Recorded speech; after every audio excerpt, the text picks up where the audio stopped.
In this instructional video, we will discuss ways to foster presence in your course through electronic classroom assessment techniques.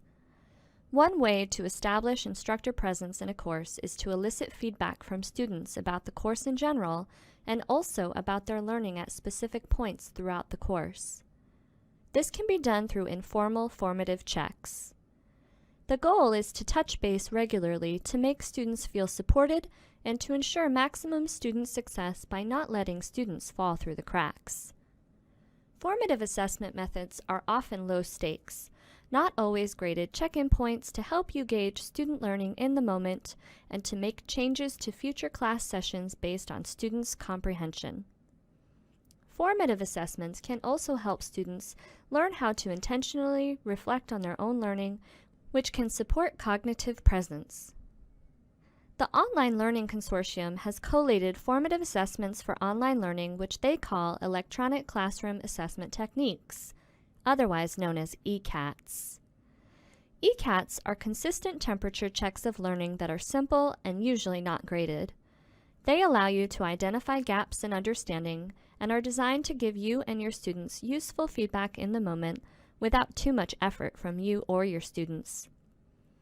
ECATs can also aid in communicating that you care about students' learning as a process and make students feel less anonymous while helping them to monitor their own learning as they progress through your course. Following are some ways of putting ECATs into practice. Muddiest point or aha moment. Learners respond to one question. What was the muddiest point in this class? Or in the reading? Alternatively, what was the concept or topic that you understood most? What was your aha moment? Potential technologies for muddiest point or aha moment are as follows.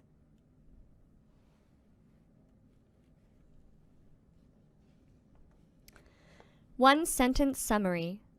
Learners write one long summary sentence of their learning. This helps to stimulate creative thinking and results in a synthesis of course content as perceived by the learner. Some potential technologies for the one-sentence summary are as follows. Concept mapping. Learners draw or diagram the mental connections they make between concepts. This helps to stimulate creativity and is useful for theoretical or complex content ideas. It also provides an observable record of students grappling with complex ideas and aids in the synthesis of understanding. Some potential technologies for concept mapping are as follows. Student self-assessment. Learners articulate goals and make connections between course goals and requirements. You might ask them to list and prioritize 3 to 5 personal learning goals.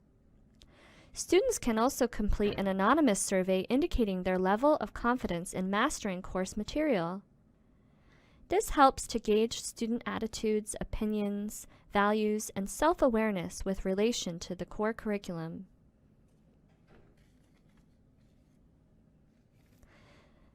Some potential technologies for student self-assessment are as follows.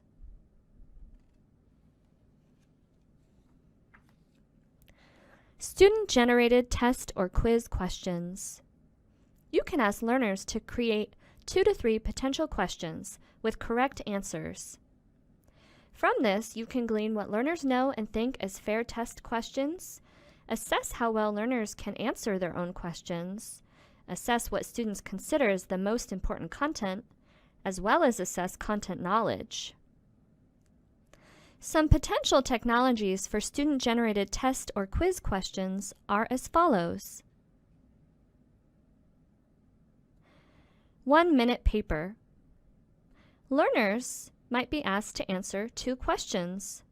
What is the one thing that helped you learn the most from this week in this course? What is the one thing that is least helpful to your learning in this course?